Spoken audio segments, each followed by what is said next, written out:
Okay, here we go. This one calls Trump administration halts cruises to Cuba. The Trump administration on Tuesday ended the most popular forms of U.S. travel to Cuba, bans cruise ships and heavily used category of educational travel in an attempt to cut off cash to the island's communist government.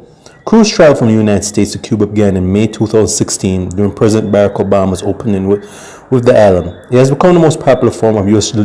leisure travel to the island, bringing 142,721 people in the first 4 months of the year, more than 300% increase over the same period last year. For travelers confused about the thicket of federal regulations governing travel to Cuba, cruises offered a simple one-step guaranteed legal way to travel. And here we go. Here comes the whammy, and now it appears to be over. Quote unquote, cruise ships as well as recreational and pleasure vessels are prohibited from departing to the U.S. on temporary sojourn to Cuba effective tomorrow. This is on Thursday, so basically they did it on Friday, yesterday. So the U.S. Commerce Department sent a statement to the Associated Press.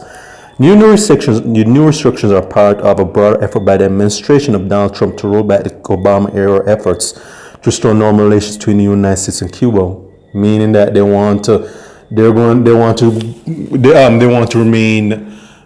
renew hostilities. That's what they meant to say. All right, which drew sharp criticisms from the more hardline elements of the Cuban American community as in Congress. I mean, basically all the Fidel Castro haters and all the white supremacists and capitalists and warmongers in Congress. That's what they meant to say. Treasury said sanctions will take effect on Wednesday, June 5, after they are published in the Federal Register. U.S. National Secretary Advisor John Bolton, who declared Cuba a part of a troika of tyranny, along with Nicaragua and Venezuela, teapot calling the kettle black. I'll put that in brackets right there. As he outlined plans for sanctions in November, said the new policy is to deny Cuban government a vital source of revenue.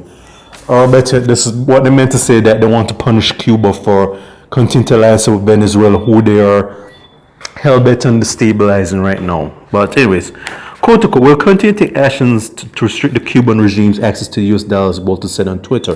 The Cuban government imposed a food ration last month as a result of tightening US sanctions and dropping subsidized oil and other aid from Venezuela.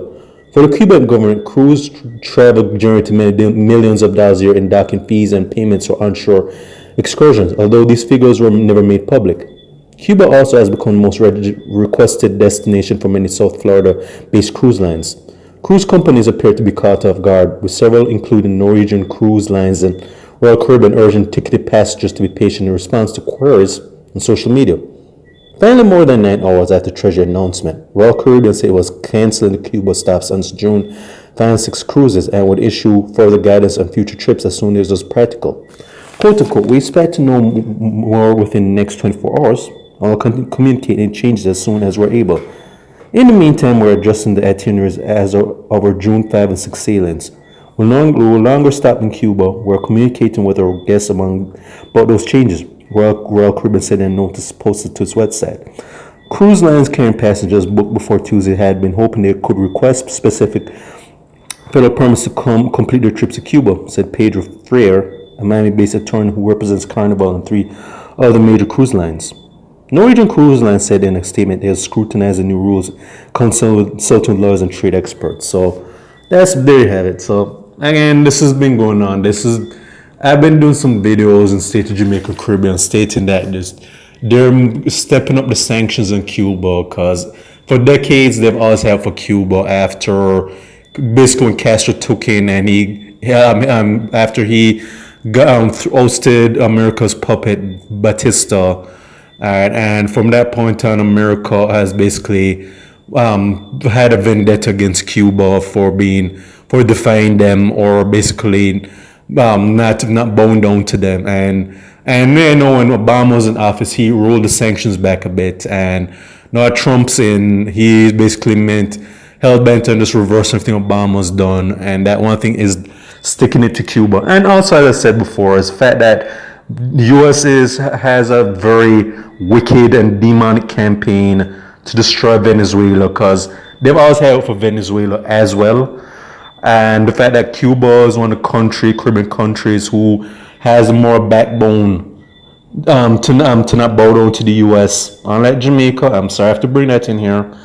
They basically just want to send a message to Cuba, say, okay, just give us another reason that we want to crush you. And there's just basically what it is. This just doesn't. It's just about spiting Cuba.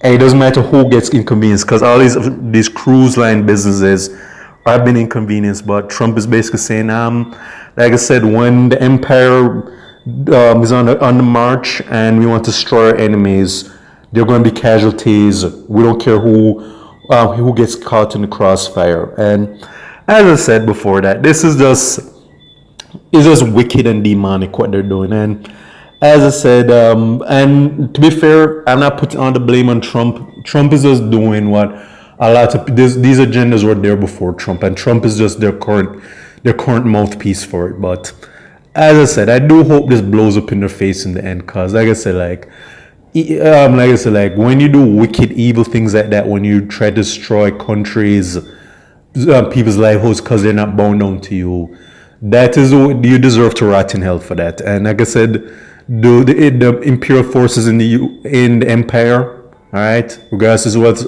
North America or Europe, I said that karma in the long run is coming for you all. That's all I have to say. This is just wicked what you're doing to all these countries like Cuba, Venezuela, even what you're doing to Jamaica. Even though some of us in Jamaica don't have the backbone to push back against the empire like some of these other countries. But that's just basically what I say. This is disgusting, despicable, and like I said, and again, I hope karma comes back to bite all them.